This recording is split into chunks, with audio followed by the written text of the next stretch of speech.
Good morning, preschool friends. Happy Tuesday, April 13th. That's today. And we're going to read a book today from our Epic Books, and this is called Here to There and Me to You, a Book of Bridges. I hope you really like it. I really like this book, and I picked it out just for you guys. And this is written by Cheryl Keeley and illustrated by Celia Crampion. All right, let's start our story. Bridges do more than connect one place to another. They bring the whole world together. You see all the different bridges here? They can be wooden carved, like this one. This is the Heartland Bridge in Canada, and it's the world's longest covered bridge. It's about as long as 36 school buses, and it crosses the St. John River from Heartland to Somerville in New Brunswick, Canada. It can be Golden Gated, like the Golden Gate Bridge in San Francisco in California. It's one of the world's most famous suspension bridges. You see all those wires that are going up like this? Those are cables of a wire that pull it up. It opened in 1937, and it isn't actually golden, but orange. The architect chose the color orange because it is distinct from the colors of the sky and the sea, making it easier for passing ships to see. Because since a lot of it's blue, the orange stands out. That's what distinct means. Or in London, falling down. The London Bridge was, I can't see the whole word. There we go. London Bridge was the first stone arch bridge built in Britain. It crosses the River Thames. It has undergone many renovations over the years and is now made of concrete and steel. London Bridge is also a famous nursery rhyme. You've heard of that one. London Bridge is falling down. It's a fun game to play. Some bridges are movable, going up, up, up before coming back down. And these are drawbridges, and they open and close. They date back to 1,000 years ago in the medieval times with knights and dragons. No, not really dragons, but knights and people who would protect the castles.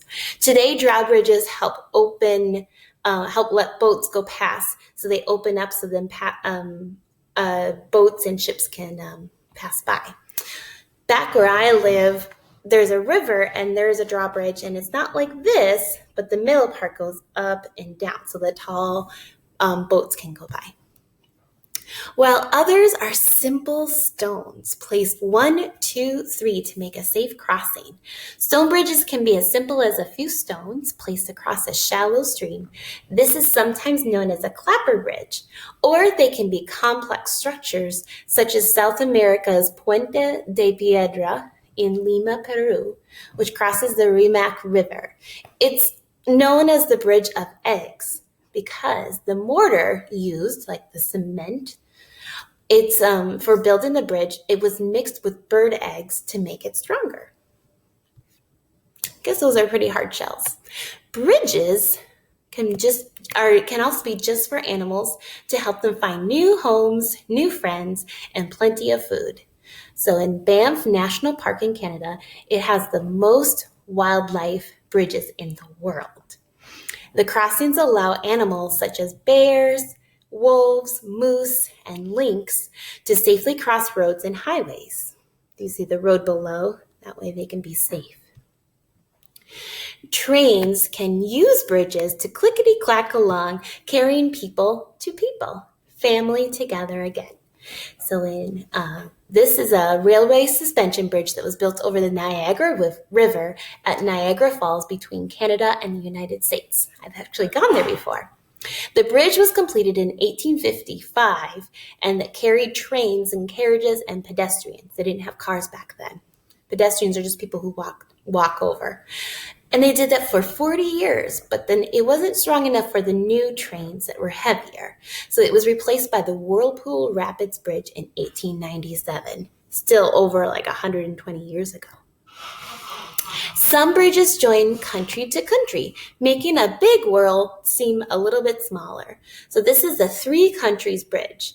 because it's at the border of France with the red, white, and blue flag, and Germany, the black, red, and yellow. And there's also Switzerland.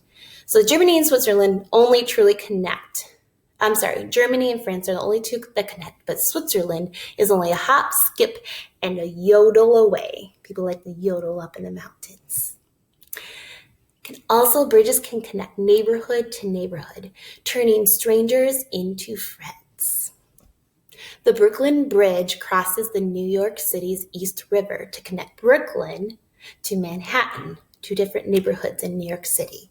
Days before the Brooklyn Bridge opened, P.T. Barnum, who had a circus, he led 21 elephants across it to prove that it was safe and strong. 21 elephants went on this bridge. Some bridges are rickety-rackety or ratchety, swinging and swaying their way to beautiful hidden away places. Bridges made of vine and rope are among the earliest types of bridges. They've been around a long time. They can be scary to cross because there isn't much to them and you feel like you're wobbly a lot. The rope can be as skinny as your arm. Wow. Bridges can be made by bending backwards and stretching and until we all fall down laughing. Rainbows make bridges from sunshine to rain. Now, a rainbow is not really a bridge. It's an arc of colors formed in the sky when sun shines through drops of water. But the bridge I like the best isn't so grand. It connects me to you and you to me through the simple holding of hands. See how they're making a bridge together, being together. I wish I could make one of those bridges with you right now. Maybe you can pretend to hold my hand out. And we're making a bridge together. One thing you also can do is think and imagine if you had a bridge, what would be on the other side of the bridge? I drew a picture of me and my bridge. I'm going to make this a little bit bigger so you can see. And I drew a bridge that would go all the way to a place where all the puppies and dogs would be, because I would love a place like that. I wonder what your bridge would look like and what would be on the other side of your bridge. Well, have fun creating those bridges and keep holding hands to your family around you, and I will see you soon.